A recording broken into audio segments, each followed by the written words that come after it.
Hello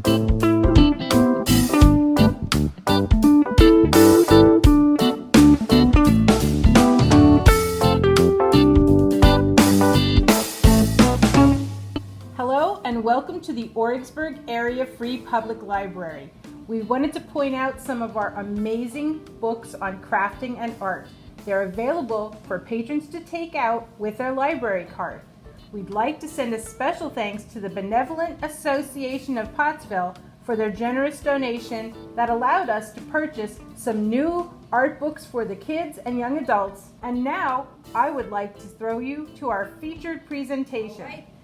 Before you start painting, you're going to want to set up your space. You're going to need a table or a flat surface that's clear of important papers or any glass objects that might fall on the ground. I like to put down some newspaper because I'm a very messy painter. If you have an old tablecloth, that'll be fine. Or if you actually have a craft worktop, go for it. I like to use a foam paper or a foam plate as my palette. It gives me a nice surface to mix things on, and it doesn't sink in like a paper plate would be. I also like to have a glass of water ready, my brushes, and maybe a roll of paper towel. If you're leery about using paper towel, rags will be just fine, whatever you have available. You want to get your blank canvas to start with. We're going to be using a black canvas. It's pre-painted and it comes this way. I get my paints out that I'm going to be using, and then I also have a little bit of cardstock so that I can make some mix and match colors from what colors I have. You can just make an unlimited variety if you just experiment and just see what you end up with. Just remember what you used so you can duplicate that color. I also like to have a little bit of masking tape or painter's tape in case I need to tape anything down, which we will be doing later on in this program. So, since this is a beginner class, we're going to start with something easy. A lot of people have asked me, how do you do the silhouette paintings with the big patches of black? They're sunsets, they're palm trees, they're all these amazing things, and they really are striking. Well, it's quite easy. Half the battle is over because we're starting with a black canvas as your base. So you might want to go and get a printout, cut out your shape, and this is where the painter's tape comes in. I'm going to take a small piece of that, roll it into the little tube, and then tape my shapes down. I decided to do sea turtles. You can decide on something else. I just thought they might look really cool. And since it's summertime, it has a nice summery vibe to it because I'm going to paint an ocean around them. Now, once I have my turtles anchored, I'm going to get my paints ready. The next part is picking your colors. I'm going to pick the colors that I just like. If you see it and you want to use it, get it on your plate. Just a little bit at a time will do you. You don't have to fill the plate. You can always add color. I like these blues because I'm going to paint the ocean. I think a little bit of purple would look great too. So I'm going to throw some purple on. I think even a teensy weensy bit of green might be reflected in our lovely ocean. And maybe some darker green too. If you don't have the color that you want, once you get things on the plate and you start blending them together, you might end up with quite a surprise. The next thing I'm going to do is just grab a little bit of my paint, and I'm going to hold my fingers down on the stencil and brush away from them so that not too much is seeping underneath. Don't worry if it does, you can always go back in and fix it.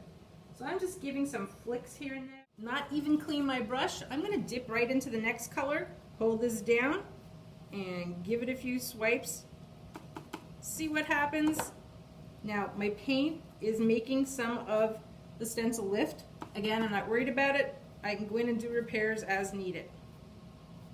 Streaky, I'm just really not blending it a lot. I'm letting the strokes appear. I'm letting the colors on the brush blend together. And I'm coming up with some really unique colors. If you get a blob or a hair, just gently brush it out.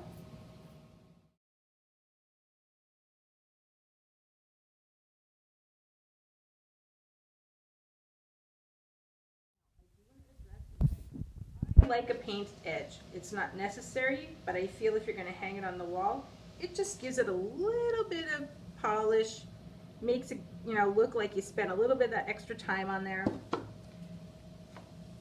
And it's a personal preference. Now, I feel like I need to throw some of these greens in there. I think I'm going to throw some green in from up this end.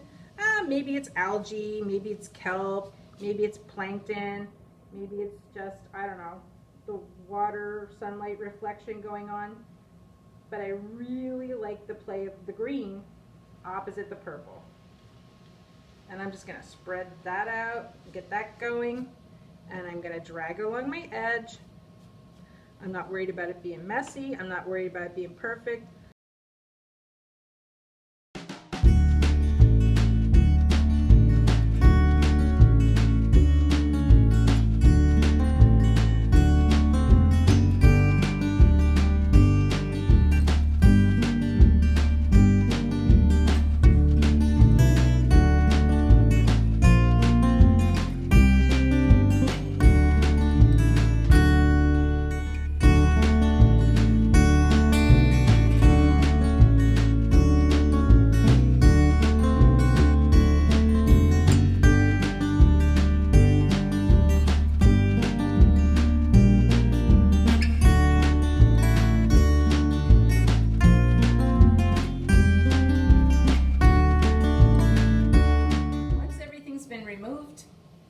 I just wanted to hold this up and show you what it's going to look like on the wall.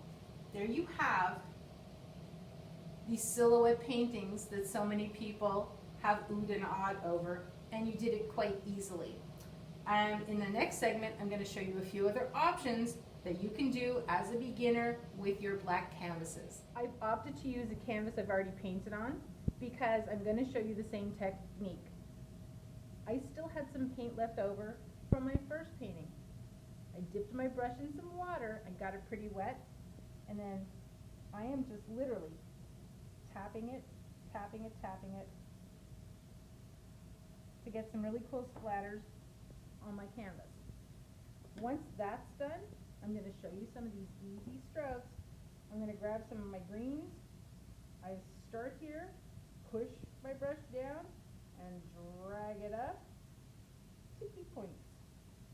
Doesn't have to be perfect. Drag it up. I feel like I want to make these a little bit more delicate at the end, so I'm just going to whisper paint at the end. I'm going to bring it up, and I'm just going to bring it up and then just whisper touch it at the end. It gives me like a more refined look. Touching, touching, touching, up, and then whisper it up at the end. Once that's done, I want to show you how I stroked onto the petals, which was very easy. I'm going to use just whatever colors on my plate. I've added some orange colors just so it goes over the white and you can see what I did. I'm just going to go whoop, one, squish, push, squish, push, squish it down and push it up. Squish it down, push it up, squish it down, push it up, squish it down, push it up. I'm not even worried about it going right over the green. Don't be afraid to move your canvas. I'm painting upside down and a bit backwards. Squish it down, push it up, squish it down, push it up, squish, push, and there we have a basic flower. Next I need a center into my flower, and I'm going to pick up this little glob of yellow here, the end of the brush, and I'm just going to, 1, 2, tap it in there for my center.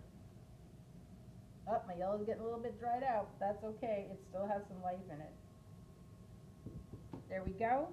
One quick and easy flower. So, I decided that I wasn't really happy with my flower that I just showed you, but don't throw your canvas away. Even if you hate what you made, the canvas can be rescued. Paint over it with what's left on your palette. Pick up some colors. See my flower under there? I'm gonna hide it.